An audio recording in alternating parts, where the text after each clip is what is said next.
Hello everyone, welcome to my channel. कैसे हैं आप सभी? आई होप कि आप सभी ठीक होंगे। आज हम स्टार्ट करने वाले हैं सीक्वेंस एंड सीरीज़ बुक का चैप्टर नंबर 2 सीक्वेंसेस, जो कि काफ़ी इंपॉर्टेंट चैप्टर है। अभी तक हम थर्ड, फोर्थ और फिफ्थ चैप्टर कर चुके हैं कंप्लीट। फर्स्ट चैप्टर हमने स्टार्ट किया हुआ बट वो कंप्लीट मैंने आपको नहीं करवाया। मैं जल्दी इसको कंप्लीट करवा दूँगी। फर्स्ट चैप्टर से कंप्लीट एक यूनिट बन जाती है और सेकंड और थर्ड से एक यूनिट कंप्लीट बन जाती है।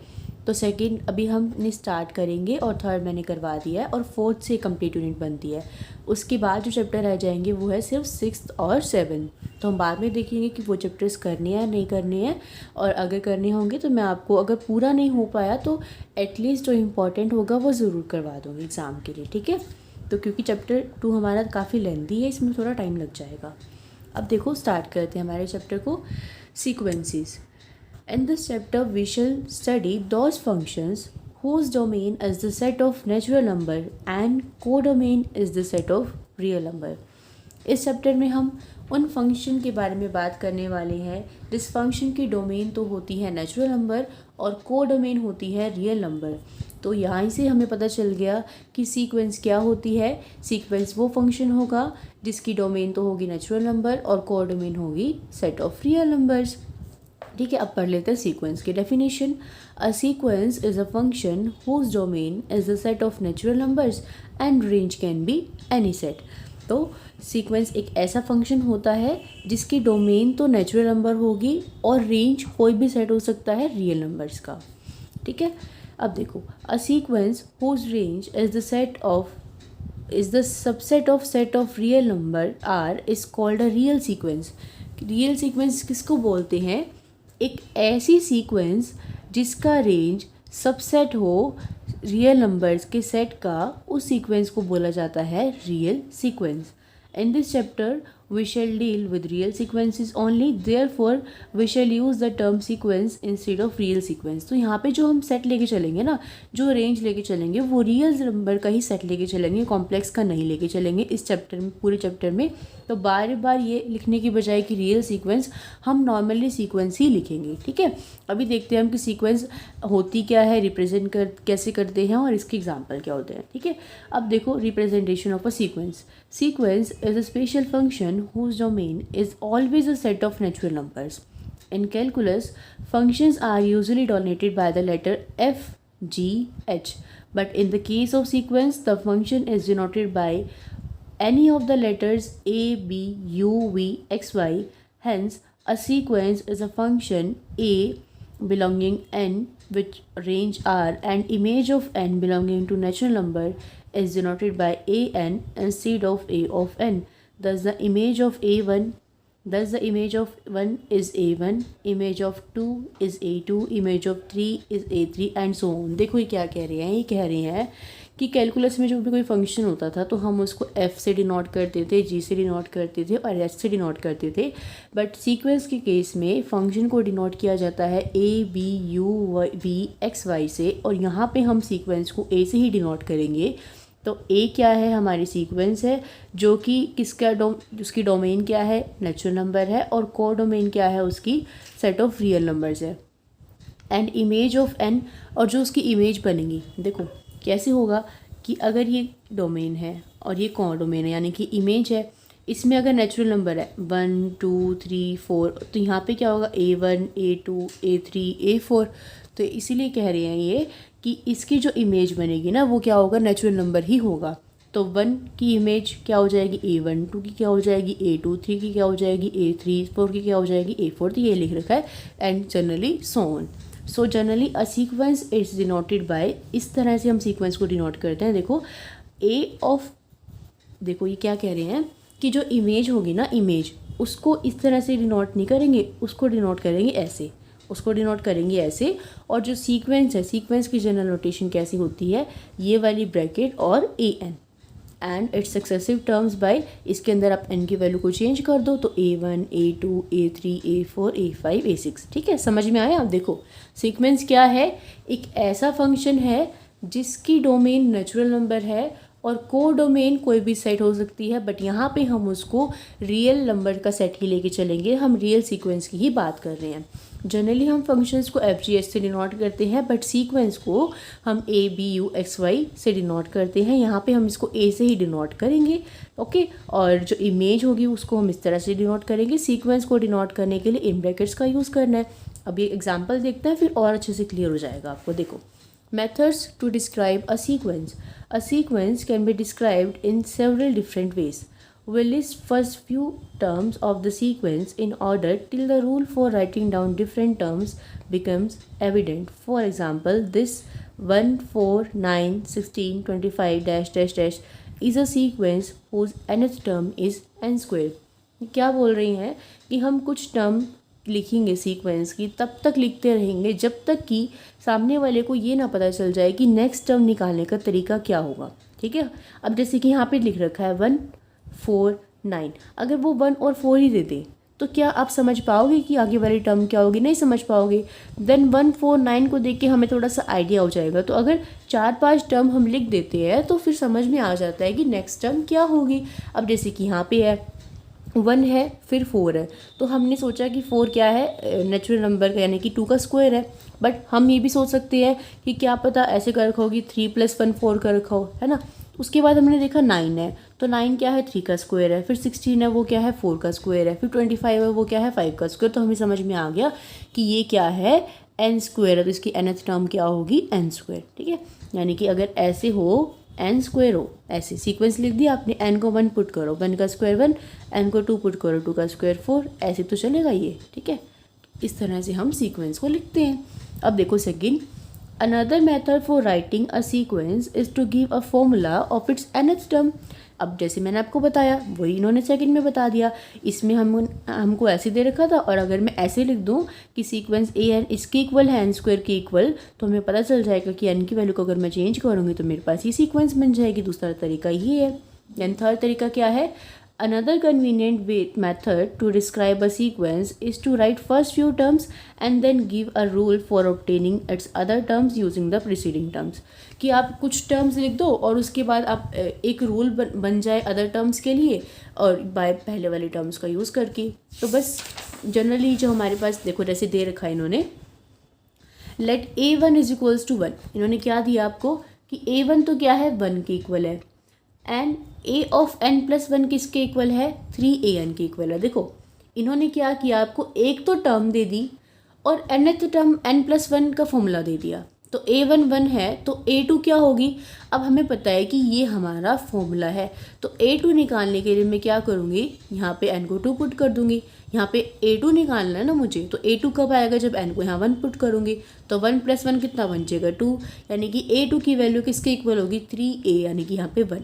तो यहाँ से हमने इन्होंने हमें a1 दे दिया और ये फॉर्मूला दे दिया, तो इस टर्म का यूज़ करके और इस टर्म का यूज़ करके हमने बाकी की सारी टर्म्स निकाल दी, तो ये सीक्वेंस आ गई। तो ये भी एक तरीका है, ठीक है। अब देखो कुछ एग्जांपल्स दे रखी है। If an is equals to n factorial, अगर nth जो टर्म है वो n फैक्टोरियल है, तो इसका मतलब इसको हमें क्या करना है? सीक्वेंस बनानी है। तो कैसे बनाएंगे? 1 का factorial 1, 2। If an is equals to this, then the sequence defined is this। देखो n फैक्टोरियल यानी कि 1 का फैक्टोरियल 1, 2 का फैक्टोरियल 2, 3 का फैक्टोरियल 3 × 2 मतलब 6, 4 का फैक्टोरियल यानी कि 4 × 3 × 2, तो 4 3 = 12, 12 2 = 24। तो इस तरह से क्या बन जाएगी? आपकी सीक्वेंस बन जाएगी, ठीक है। अगर an 1/n है तो n की वैल्यू को 1 पुट करो, 1/1 is 1, 1/2 1/3 1/4 1/5 and up to so on. अगर nth टर्म ये है तो n को 1 पुट करो, 2 - 1 इज़ 1, 1/1 इज़ 1। देन n को 2 पुट करो, 2 2 = 4, 4 - 1 इज़ 3, तो 1/3। देन n को 3 पुट करो, 3 2 = 6, 6 - 1 is 5, then 1/5 and then ups to so on. And fourth दे रखा है, sometimes we can describe a sequence by using more than one relation. एक से ज़्यादा रिलेशन भी हमें दे रखे होते हैं। For example consider the sequence an where an is given by, an आपको क्या दे रखा है? a of 2n - 1 equals to 2n - 1, और an किसके इक्वल दे रखा है? 2 की पावर n के। तो यहाँ पे सिवाय बजाय कि एक कंडीशन को आपको यहाँ पे क्या दे रखी है? 2 कंडीशन दे रखी है। an सीक्वेंस के लिए 2 कंडीशन दे रखी है। तो देखो अब यहाँ से हमें क्या पता चल रहा है कि अगर मैं n की वैल्यू को 1 पुट करूँ यहाँ पे, अगर मैं n की वैल्यू को यहाँ 1 पुट करूँ तो मेरे पास कौन सी टर्म आएगी, a2 टर्म आएगी। a2 की क्या वैल्यू आएगी, 2 की पावर 1 आएगी ना। अगर मैं यहाँ पे n की वैल्यू को 3 पुट करूँ तो 3 2 ज़ा 6, तो यहाँ से मेरे पास डायरेक्टली 6 टर्म आ जाएगी। यानी कि इस फॉर्मूले से तो मेरे पास इवन टर्म्स आएंगी। 1 पुट करा तो a2, 2 पुट करा तो 4 यानी कि a4 टर्म आ गई, 3 पुट करा तो 6 यानी कि इवन टर्म्स तो इस वाले फॉर्मूले से आ गई। अब मुझे 1 पुट करना है n को, अब 1 तो मैंने पुट कर लिया था, n को 0 पुट करो या फिर 3 पुट करते हैं हम यहाँ पे, तो 3 2 ज़ा 6, 6 माइनस 1 कितना बन जाएगा 5, तो a5 टर्म यहाँ पे आ जाएगी। यहाँ पे हमने क्या पुट किया था 3, तो ये कितना बन जाएगा 3 2 ज़ा 6, 6 माइनस 1 इज़ 5, तो देखो ये आ गई ना टर्म।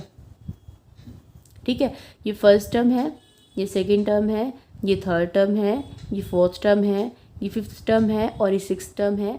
जो इवन टर्म्स हैं वो 2 की पावर 1, 2 की पावर 2, 2 की पावर 3 इस तरह से बनेंगी, और जो और टर्म्स हैं वो इस वाले फॉर्मूले से आ जाएंगी। क्लियर है, समझ में आ गया। अब देखिए, तो ये था आपका सीक्वेंस को लिखने का तरीका। अब आती है रेंज ऑफ अ सीक्वेंस।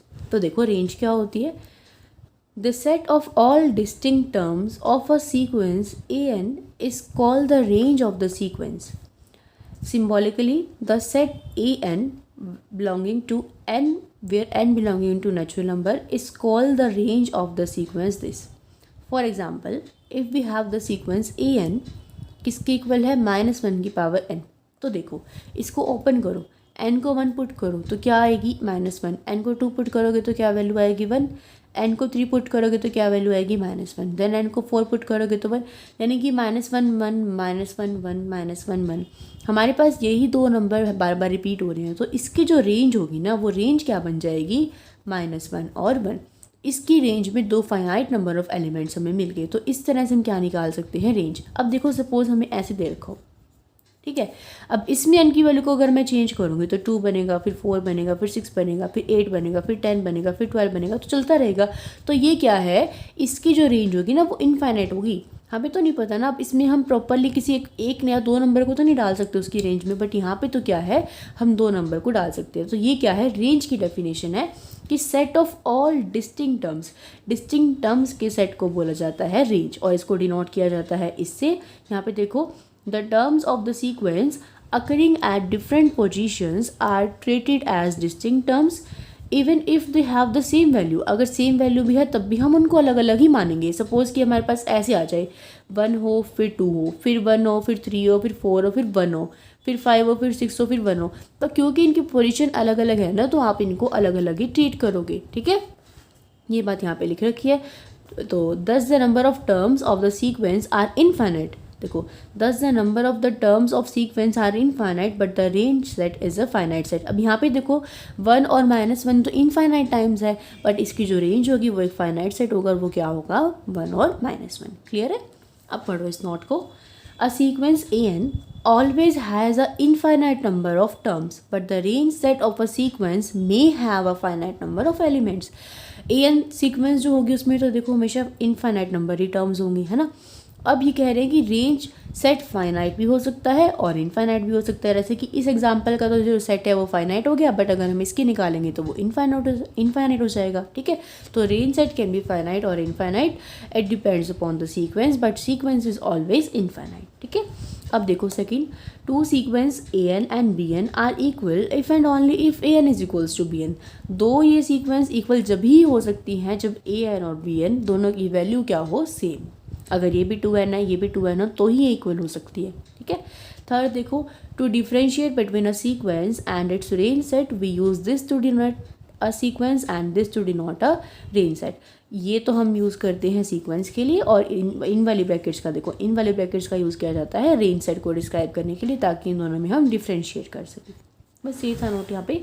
उसके बाद आती है कांस्टेंट सीक्वेंस। देखो कांस्टेंट सीक्वेंस क्या है, हमें वैसे नाम से पता चल रहा है कि जिस सीक्वेंस में एक ही कांस्टेंट वैल्यू होगी। बाकी देख लेते हैं। A sequence a n is defined by a of n is equals to c. हमें पता है कि ए ऑफ क्या एन यहाँ पे क्या है, इसका मतलब इमेज है, यानी ये जो नहीं इमेज नहीं, ये जो ए एन है मतलब इस सीक्वेंस के अंदर जो वैल्यू है ना उसकी वैल्यू क्या है, सी है। For all n belongings to natural number is called a constant sequence. तो अगर इसकी वैल्यू किसी सी कॉन्स्टेंट की इक्वल है तो इसको हम बोलते हैं कॉन्स्टेंट सीक्वेंस। अब ये कॉन्स्टेंट कुछ भी हो सकता है। देखो अगर मैं इसको ओपन कर रही हूँ ना तो हर किसी वैल्यू पे क्या दे रहा है, सी सी सी सी सी ही दे रहा है, तो इसको बोलेंगे एक constant sequence. It has infinite sequence. अब ये क्या है, इनफाइनाइट टाइम है। देखो एक बात समझने की यहाँ पे कि ये सी सी सी कितनी बार आएगा, इनफाइनाइट टाइम्स आएगा। सपोज कि ये सी 5 है, अगर आपको कन्फ्यूजन हो रही तो 5 मान लो, इसको 5 है मान लो, तो ये 5 देखो अब कितनी बार आएगा, तो इनफाइनाइट टाइम्स आएगा। बट अगर मुझे इसकी रेंज निकालनी हो ना तो रेंज क्या होगी, सिर्फ ये 5 ही होगा। तो अगर एक ऐसा सेट जिसके अंदर एक ही एलिमेंट हो तो उसको बोला जाता है सिंगलटन सेट। तो कांस्टेंट सीक्वेंस की जो रेंज होती है ना वो क्या होती है, सिंगलटन सेट। अब क्योंकि यहाँ पे सी है तो इन्होंने सी लिख रखा है, इस सी को आप कुछ भी मान सकते हो, 1 2 3 4 5 एनीथिंग, ठीक है। तो ध्यान रखना कि कांस्टेंट सीक्वेंस की जो रेंज होगी वो क्या होगी, सिंगलटन सेट। क्लियर है, समझ में आ गया। उसके बाद आता है बाउंडेड एंड अनबाउंडेड सीक्वेंस का कंसेप्ट। देखो बाउंडेड और अनबाउंडेड वाला कंसेप्ट अगर आपने फर्स्ट चैप्टर की वीडियोस देखी होंगी तो आपको वहाँ से भी अच्छे से क्लियर होगा कि बाउंडेड अबव बाउंडेड बिलो क्या होता है। बट यहाँ पे तो हम करेंगे ही, अगर आपको पहले से आता है तो बहुत अच्छे से और क्लियर हो जाएगा। देखो first is bounded above sequence. A sequence an is said to be bounded above if there exists a real number k such that an is equals to or less than k for all n belonging to natural number. That is, the range of the sequence is bounded above. Here k is called an upper bound of the sequence an. कि हमारी कोई sequence है an, इसके अंदर कुछ भी हो सकता है, n स्क्वायर 2n, ठीक है। तो इस सीक्वेंस को बाउंडेड अबव जब कहा जाएगा जब हमारे पास एक कोई रियल नंबर है k और वो k या तो इस सीक्वेंस के नंबर के इक्वल हो या फिर इसके जो एलिमेंट्स है उससे बड़ा हो। तो यानी कि सीक्वेंस के एलिमेंट को छोड़कर एक कोई नंबर हमें ऐसा मिल जाए जो कि उन सभी एलिमेंट से बड़ा हो तो उस एलिमेंट को बोल देते हैं अपर बाउंड। और उस एलिमेंट की वजह से जो सीक्वेंस होती है वो क्या बन जाती है, बाउंडेड अबव सीक्वेंस। क्या बन जाती है, बाउंडेड अबव सीक्वेंस, ठीक है। क्लियर है। अब यहाँ पे तो था कैपिटल के, अगर कोई नंबर ऐसा मिल जाए जो कि स्मॉल के हो और वो क्या हो, देखो उससे जो है यहाँ पे तो क्या था कि वो नंबर सबसे बड़ा होगा। अगर बाउंडेड बिलो की मैं बात करूँ तो an सीक्वेंस को बाउंडेड बिलो जब कहा जाएगा जब एक स्मॉल के रियल नंबर ऐसा एग्जिस्ट करे कि उससे सारे नंबर बड़े हो, उस सीक्वेंस के, उस नंबर से सारे नंबर सीक्वेंस के बड़े हो या फिर उस नंबर के इक्वल हो, तो ऐसी सीक्वेंस को बोला जाएगा बाउंडेड बिलो सीक्वेंस और उस नंबर को बोला जाएगा उस सीक्वेंस का लोअर बाउंड। क्या बोला जाएगा, लोअर बाउंड। कंफ्यूज नहीं होना इन चीज़ों में। अगर ऐसा नंबर हो जो सीक्वेंस के नंबर से बड़ा हो, एक चीज़ याद कर लो, दूसरी चीज़ उससे पॉजिट है, ये वाली डेफिनेशन याद कर लो कि एक ऐसा नंबर हो जो सीक्वेंस के नंबर से बड़ा हो तो उस नंबर को तो बोलेंगे अपर बाउंड और सीक्वेंस को बोलेंगे बाउंडेड अबव, और उससे अपोजिट हो जाएगा लोअर बाउंड और बाउंडेड बिलो, ठीक है। अब ये बाउंडेड अबव थी, ये बाउंडेड बिलो थी। अब देखो बाउंडेड सीक्वेंस किसे कहेंगे, तो एक ऐसी सीक्वेंस an है उसको बाउंडेड जब कहेंगे जब if there exist a real number small k and capital k such that, यहाँ पे तो लगा दी किसकी डेफिनेशन, बाउंडेड बिलो की, और यहाँ पे किसकी डेफिनेशन लगा दी, बाउंडेड अबव की, कि इस सीक्वेंस को बाउंडेड अबव सीक्वेंस कहा जाएगा अगर एक स्मॉल नंबर की ऐसा मिल जाए जो कि इस सीक्वेंस से छोटा हो और एक कैपिटल की ऐसा मिल जाए जो कि इस सीक्वेंस से बड़ा हो। तो अगर ये कंडीशन हो गई तो ये सीक्वेंस कैसी हो जाएगी, बाउंडेड सीक्वेंस हो जाएगी। दोनों को मिला दिया, बाउंडेड अबव बाउंडेड बिलो को। क्लियर है। अब आ जाओ अनबाउंडेड अबव और अनबाउंडेड बिलो में, तो यहाँ पे बिल्कुल अपोजिट हो जाएगा। इस an सीक्वेंस को अनबाउंडेड अबव कहेंगे कब, जब एक रियल नंबर के ऐसा मिल जाए कि वो नंबर कितना भी बड़ा क्यों ना हो, वो नंबर कितना भी बड़ा क्यों ना हो, there exist m belonging to natural number such that am is greater than k, कि वो नंबर हमें कितना ही बड़ा क्यों ना मिल जाए बट फिर भी एक m, यानी कि एक m क्या है, वो भी नेचुरल नंबर ही है। m कोई नंबर है जो कि नेचुरल नंबर से ही बिलोंग करेगा। और जैसे कि देखो an मेरी सीक्वेंस है ऐसे, अब सपोज़ कि यहाँ पे 2n है, तो 2, 3, 4, 5, 6 हो जाएगी। वो एक नंबर ऐसा होगा, वो नेचुरल नंबर में से ही होगा कि अगर मैं उसके अंदर AM यानी कि जैसे कि A2 है, A3 है, अगर मैं AM कर दूँ ना तो वो AM उस K वाले नंबर से बड़ा होगा। इसको बोला जाता है। अभी हम एग्जाम्पल से देखेंगे, डोंट वरी, अच्छे से एग्जाम्पल देखेंगे इसके, एक बार आप डेफिनेशन को समझ लो बस। तो फिर अगर ऐसा हो जाए कि वो के बड़े से बड़ा होने के बाद भी छोटा हो जाए तो फिर ऐसे सीक्वेंस को बोला जाता है अनबाउंडेड अबव। अबव इसीलिए क्योंकि यहाँ पे जो हम नंबर ले रहे हैं वो उससे के से बड़ा आ रहा है, ठीक है। अब आते हैं अनबाउंडेड बिलो पे। तो इस सीक्वेंस को अनबाउंडेड बिलो कहेंगे कि हमारे पास ये स्मॉल नंबर, ये स्मॉल के है और ये बहुत ही छोटा है, बट फिर भी एक पी नंबर ऐसा एग्जिस्ट करेगा नेचुरल नंबर में से सच दैट कि अगर मैं ए ऑफ पी निकालूँ तो वो इससे भी छोटा आ जाए। ये यहाँ पे बड़ा माना था, बड़े से बड़ा, तो इसको गलत प्रूव करने के लिए हमने एक ऐसा नंबर ले लिया जो इससे भी बड़ा आ जाए। यहाँ पे हमने इसको छोटे से छोटा माना है, तो इसको गलत प्रूव करने के लिए हमने एक ऐसा नंबर ले लिया कि अगर मैं उसको सीक्वेंस में पुट करूँ, ए ऑफ पी निकालूँ, तो वो इससे भी छोटा आ जाए। तो ऐसी सीक्वेंस हो जाएगी अनबाउंडेड बिलो। अब अनबाउंडेड सीक्वेंस के लिए क्या करो, दोनों को मिला दो कि एक सीक्वेंस को अनबाउंडेड अबव कहेंगे कि इफ़ इधर इट इज़ या तो वो अनबाउंडेड अबव हो या फिर वो अनबाउंडेड बिलो हो या फिर वो दोनों हो, तो इसको बोलते हैं अनबाउंडेड सीक्वेंस। समझ में आया या नहीं आया? आ ही गया होगा, आई थिंक सो। ना आया हो तो पूछ लेना। अब है ऐसी कुछ एग्जाम्पल्स, बट एग्जाम्पल को करने से पहले ना एक बार ये दो डेफिनेशंस और देख लो। देखो, लीस्ट अपर बाउंड, हमें पता है ना कि लीस्ट अपर बाउंड और लोअर बाउंड क्या होता है। हमने फर्स्ट चैप्टर में बड़े अच्छे से समझा हुआ है इसको, कि जैसे कि अगर AN सीक्वेंस है हमारे पास, यहाँ पे सपोज N है, नेचुरल नंबर है, इसका मतलब 1 है, 2 है, 3 है, 4 है। तो अपर बाउंड का मतलब तो क्या होता है कि जो हमारा सेट है उसमें सबसे बड़े से बड़ा नंबर तो अपर बाउंड होता है, और एक होता है लोअर बाउंड, और अपर बाउंड में से भी सबसे छोटा नंबर लोअर बाउंड, और छोटे से छोटे में भी सबसे बड़ा number that is greatest lower bound. सब आया आपको याद? फर्स्ट चैप्टर में पढ़ी थी ना हमने सारी चीज़ें। देखो अब यहाँ पे क्या है, least upper bound. Least upper bound की डेफिनेशन देखो पहले। A real number u is called the least upper bound of a sequence an if an is less than equals to u। किसी भी सीक्वेंस an, ये an की sequence, an sequence को का least upper bound u को जब कहेंगे जब जो वो u है वो u बड़ा हो an में। जैसे कि मैंने आपको बताया ना कि अगर 1, 2, 3, 4, 5, 6 तक है मान लो, तो यहाँ पे जो अपर बाउंड है ना वो क्या है, 6। जो 6 है ना, 6 इन सब से क्या है, बड़ा है। क्या है, सबसे बड़ा, ठीक है। और दूसरी बात ये, for each epsilon greater than 0 there exist some positive integer m such that जो am है वो बड़ा होना चाहिए u माइनस एप्सिलॉन से, ठीक है। यहाँ पे क्या है कि अगर ये अपर बाउंड, लीस्ट अपर बाउंड है ना, तो उसकी कंडीशन ये है कि आप एप्सिलॉन की कोई वैल्यू लो। जैसे कि यहाँ पे आइए, मान लो यहाँ पे 1 है, यहाँ पे 2 है, यहाँ पे 3 है, यहाँ पे 4 है, यहाँ पे 5 है और यहाँ पे 6 है। तो एक एप्सिलॉन आपने 0 से बड़ा लिया। एप्सिलॉन अगर 0 से, हर किसी एप्सिलॉन की वैल्यू पे, 0 से बड़ी वैल्यू पे there exist some positive integer m such that कि अगर आप am निकालो ना तो वो किससे बड़ा आएगा, अपर बाउंड, जो आपका अपर बाउंड है जो 6 है अपर बाउंड है, अगर आप उसमें से उस वैल्यू को माइनस कर दो, सपोज वो 0.5 है, उसमें उस वैल्यू को माइनस कर दो, तो भी वो am जो है ना वो बड़े से बड़ा रहना चाहिए। तो अगर ऐसी कंडीशन हो तो उसको बोलते हैं लीस्ट अपर बाउंड।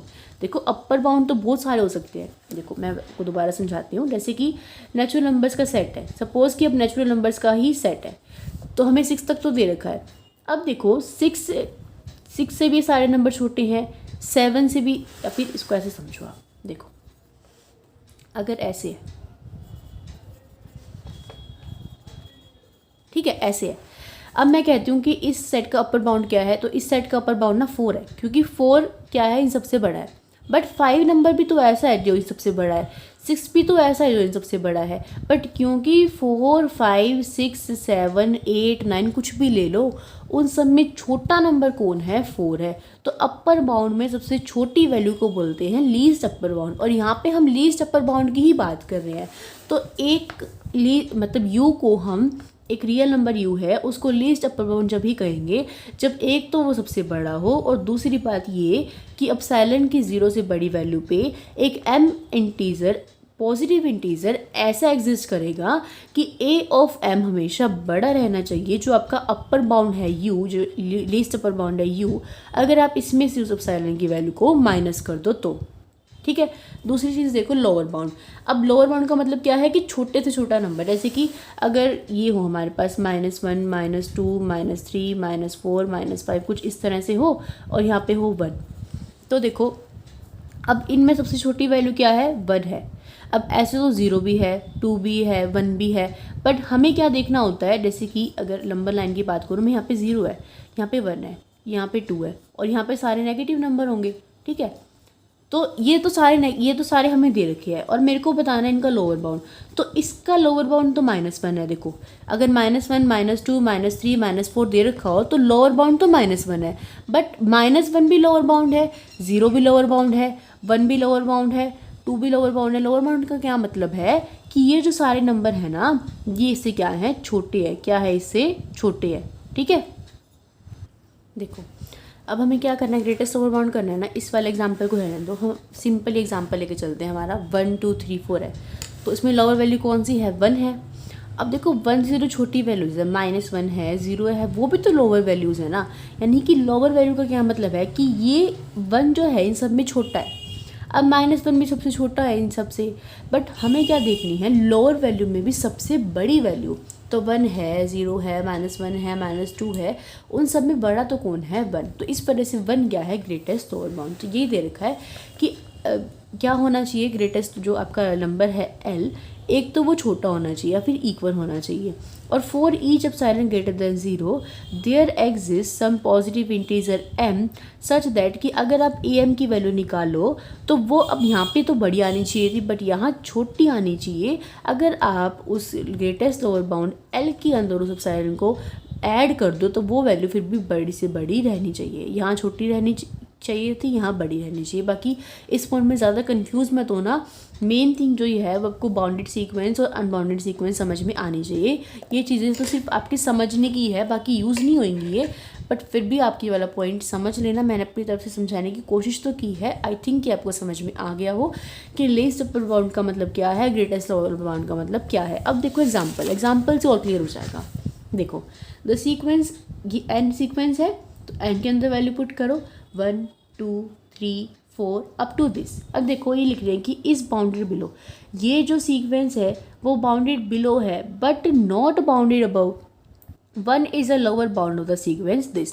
हमने बाउंडेड बिलो की डेफिनेशन अभी अभी पढ़ी थी कि बाउंडेड बिलो का मतलब क्या होता है कि हमें एक ऐसा नंबर मिल जाए जो इस सीक्वेंस के नंबर की मतलब या तो इक्वल हो या उससे छोटा हो, ठीक है। और बाउंडेड अबव की हमें एक ऐसा नंबर मिल जाए जो बड़ा हो। अब देखो यहाँ पे क्योंकि ये इनफाइनाइट सीक्वेंस है तो हम बड़े से बड़ा नंबर तो नहीं बता सकते, बट छोटा नंबर तो बता सकते हैं कि 1 क्या है, इसका लोअर बाउंड है। अब हमने पढ़ा है ना कि 1 2 3 4 दे रखा हो तो मतलब 1 क्या है, इसका लोअर बाउंड है। तो हमें इस सीक्वेंस का एक नंबर ऐसा मिल गया 1 कि जिससे इस सीक्वेंस के सारे एलिमेंट या तो छोटे हैं या इसके इक्वल है, सॉरी बड़े हैं या फिर इसके इक्वल है। छोटे गलती से बोल दिया मैंने। अब देखो ये 1 जो है ना, ये के का काम कर रहा है। अब के के एलिमेंट या तो ए एन के इक्वल है यानी कि 1 के इक्वल है, या तो 1 के इक्वल है, या फिर 1 क्या है या 2 क्या है 1 से बड़ा। तो ए एन के एलिमेंट 2 क्या है 1 से बड़ा, 3 क्या है 1 से बड़ा, 4 क्या है 1 से बड़ा, और 1 क्या है 1 के इक्वल। अब समझ में आया कि ये सीक्वेंस बाउंडेड बिलो इसीलिए है क्योंकि 1 इसका लोअर बाउंड है और 1 इस सीक्वेंस में एक ऐसा एलिमेंट है जिससे ये सारे एलिमेंट या तो बड़े हैं या इससे छोटे हैं। क्लियर है। अब देखो अगर सीक्वेंस -n दे दी जाए तो -n का मतलब -1 -2 -3 -4। अब ये सीक्वेंस बाउंडेड अबव है। अब बाउंडेड अबव ये क्यों है, इसीलिए है क्योंकि माइनस में नंबर जितना छोटा होता है उतना ही बड़ा होता है। कहने को तो ये -2 है, ये -3 है, ये -4 है, बट यहाँ सबसे जो बड़ा नंबर है ना वो -1 ही है। तो हमें एक ऐसा नंबर मिल गया सीक्वेंस में से जो सबसे बड़ा है। सबसे बड़ा मतलब क्या है कि इससे जो बाकी नंबर्स हैं ना वो सारे के सारे छोटे हैं। तो यानी कि ये जो नंबर है ना अब ये सिचुएशन है कि -1 या तो इस -1 की इक्वल। अभी के का काम यहाँ पे कौन कर रहा है, -1 कर रहा है। अब -1 या तो -1 की इक्वल है या -1 बड़ा है -2 से, -1 बड़ा है -3 से, -1 बड़ा है -4 से। तो ऐसी सीक्वेंस को क्या बोला जाता है? अब ये जो है वो सीक्वेंस वो बाउंडेड अबव है, क्योंकि हमें एक ऐसा नंबर मिल गया कि जिससे इस सीक्वेंस के सारे एलिमेंट छोटे हो गए और ये नंबर बड़ा हो गया। अभी बाउंडेड बिलो नहीं है, ये कैसी है? बाउंडेड अबव है। क्लियर है? अब समझ में आया कंसेप्ट? अब देखो थर्ड दे रखा आपको द सीक्वेंस 1/n, एन की वैल्यू को पुट करो 1/1, 1/2, 1/3, 1/4। अब ये एक बाउंडेड सीक्वेंस है, ये एक बाउंडेड सीक्वेंस है। 0 and 1 are its lower and upper boundary respectively. देखो क्या इसके अंदर 0 है? नहीं। अब ये ज़रूरी देखो, ये मत समझना कि लोअर बाउंड और अपर बाउंड सेट के अंदर ही एग्जिस्ट करता है। ये बात तो मैं आपको फर्स्ट चैप्टर में भी बहुत अच्छे से समझा चुकी हूँ कि ज़रूरी नहीं होता कि लोअर बाउंड और अपर बाउंड सेट के अंदर ही हो, वो बाहर से भी हो सकता है। अब 1/2 क्या है? 1 को डिवाइड कर दिया आपने, 1/2 कर दिया तो 1 से छोटा ही होगा। फिर आपने 1 को 3 मतलब 1/3, 1 का भी थर्ड हिस्सा कर दिया, वो भी 1 से छोटा होगा। 1/4 कर दिया, वो भी 1 से छोटा होगा। यानी कि इसमें सबसे बड़ा तो कौन है? 1 है ना 1। तो 1 इसका क्या हो गया? अपर बाउंड हो गया, अपर बाउंड हो गया ना। और अगर इसकी सबसे छोटी वैल्यू देखी जाए तो वो क्या है? 0 है। 0 क्या है? देखो 1 से तो ये सारे मेंबर छोटे हैं, यानी कि 1 बड़ा है, ये 1 से छोटा, ये 1 से छोटा, ये 1 से छोटा, ये 1 से छोटा। बट अगर मैं 0 ले लूँ 0, तो 0 से बड़ा है 1, 0 से बड़ी है ये, 0 से बड़ी है ये, है ना। तो देखो हमें यहाँ पे 0 एक ऐसा नंबर मिल गया जिससे ये सारे एलिमेंट बड़े हैं। तो 0 क्या हो गया? इसका लोअर बाउंड। तो इस सीक्वेंस का लोअर बाउंड भी है, अपर बाउंड भी है, तो ये कैसी हो गई? बाउंडेड सीक्वेंस हो गई। अब ये है -1 की पावर n इंटू 1, तो n को 1 पुट करो, -1 की पावर 1 इंटू 1 तो -1, मैंने n को 2 पुट करो, -1 की पावर 2 क्या बन जाएगा? 1 इंटू 2, 2 1 जा 2, -1 की पावर 3 यानी कि -1 इंटू 3 तो -3। तो ऐसे चलती रहेगी। अब ये कैसी सीक्वेंस है? एक अनबाउंडेड सीक्वेंस है, ठीक है।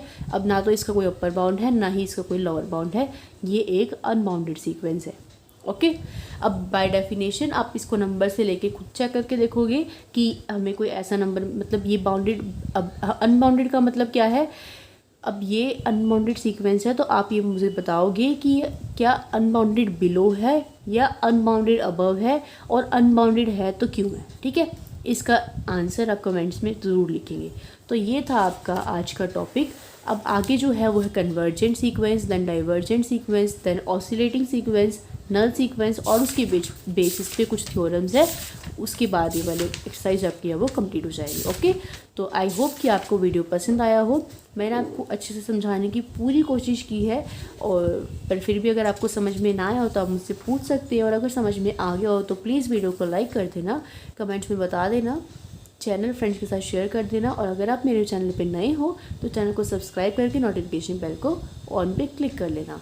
तो मिलती है इस चैप्टर की नेक्स्ट वीडियो के साथ। तब तक के लिए bye bye, take care, keep watching, keep studying.